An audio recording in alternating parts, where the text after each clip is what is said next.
Nami has been under the radar ever since she was nerfed hard in 13.1b, but after her most recent buffs, I think she's a very strong champion. A lot of players felt underwhelmed with the buffs to her movement speed and Q, but I think it pushed her to be in a very good spot. I've been playing her a lot in high ELO and have discovered a new playstyle that I don't see a lot of people running. I want to share with you my ability, rune, and item choices, as well as some important tips and tricks that got me to Challenger with a 67% win rate, so let's jump right in.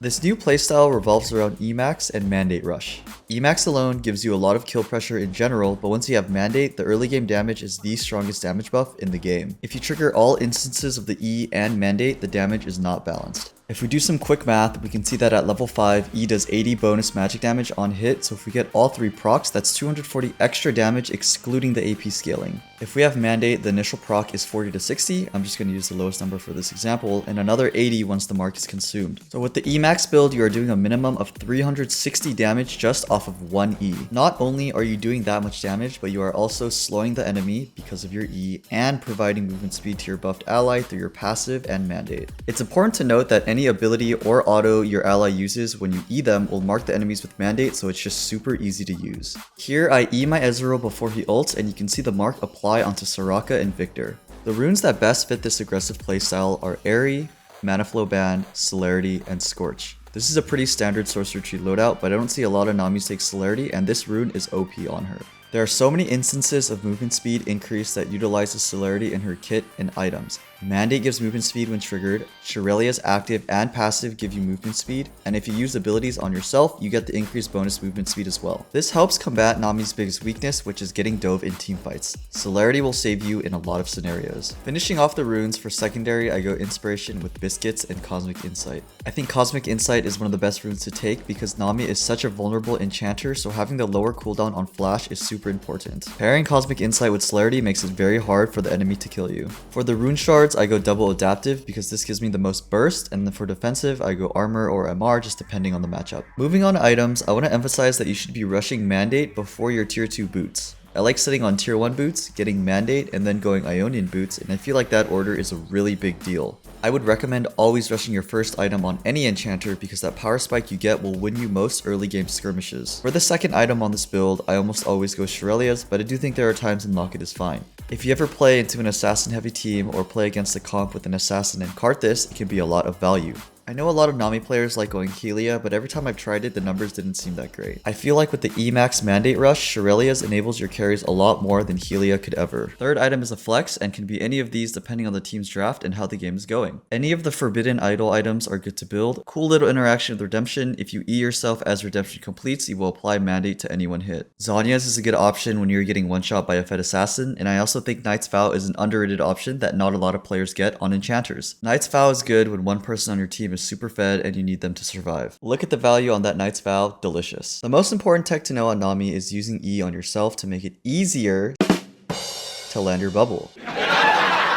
Okay, but actually it's really easy to land bubbles once you combo your abilities and autos because it not only slows the enemy, but it also makes you faster. When I see Aphelios going up to last hit this minion, I E myself, which gives me movement speed for my passive and Celerity. I'm able to auto him and immediately follow up with my W, which not only slows him again, but it refreshes the movement speed buff on me because the W bounces back to heal me. I can easily land a bubble now because he's not only slowed, but I can also position myself in a way that my Q is no longer at the very end of its range to guarantee a bubble. As Nami, you need to be able to fluidly hit combos with your E, auto, W, and Q. I would highly suggest self-casting E, which is by default Alt E, to make it easier to do this combo. You need to make sure you're able to move as you are casting this because in a real game, the enemy will most likely be running away from you. To be a great Nami, you need to be confident in landing Q, and it's pretty easy to do once you practice comboing your abilities and autos with E. Now for the laning phase, as Nami or any enchanter, it's very important to always push for level 2. The only time you shouldn't do this is when you leash the jungler and the enemy bot lane did not. Once you have the advantage, you want to force a fight or zone the enemy off of the wave. After this point, the way you play the lane depends on if the enemy support is ranged or melee. In the range matchup, which is definitely a lot easier than the melee matchup, you want to look for angles to harass and bubble the enemy.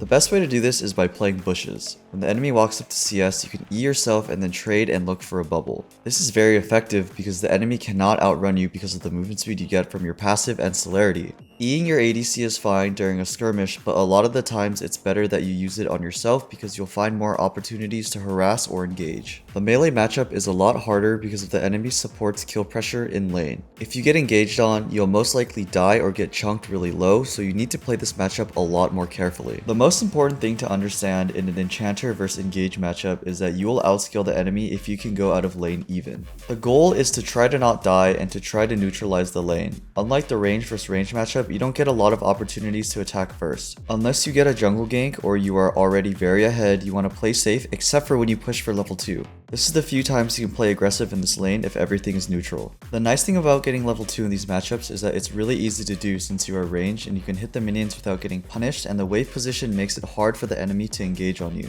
When you are in the forward position in lane where the enemy is under tower, the melee engage matchup is really easy.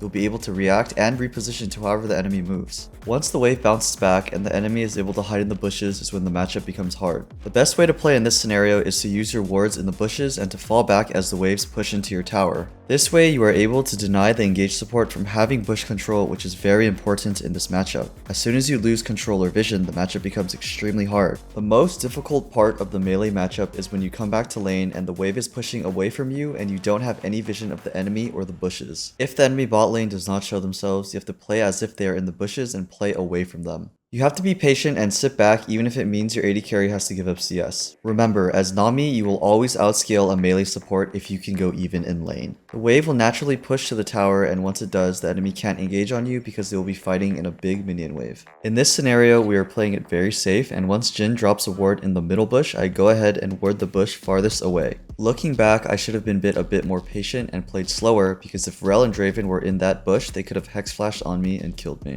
If you do get engaged on, make sure to immediately bubble the enemy. All engaged supports will show you where they will end up, so you can always land a bubble. Teamfighting on Nami is generally pretty easy. You can sit back and buff your teammates with your abilities. Most of the time, you don't want to use E on yourself at this stage of the game because it's better on your teammates to pop off. You don't want to be too close to the front line, but you don't want to be too far back because you need to be in range to look for opportunities for potential bubbles. Now for some tips and tricks. Number 1, when you W an enemy, make sure to walk in the direction they walk so you can get in range for it to bounce back. This only applies when your W is max range and they walk away from you. Tip number 2, use Q to push waves faster. Wait for the minions to all stand together while they are attacking so you can get the most minions. Make sure to use this only when you know you are safe. The buff damage in Q in 13.15 makes this even more useful than before. Tip number 3, use abilities on yourself as you are moving out of base to move around faster. With celerity and the movement speed buffs, it makes a huge difference for using this as you are rotating around the map. Tip number 4, one of the most important combos is using ult and then following up with a Q. This is the most reliable way of landing a bubble, so make sure to use it. Tip number 5, during a dragon or baron fight, make sure to use your ult when the enemy is trying to enter through a jungle entrance. When they try to funnel through a choke point, you can get a fat ult.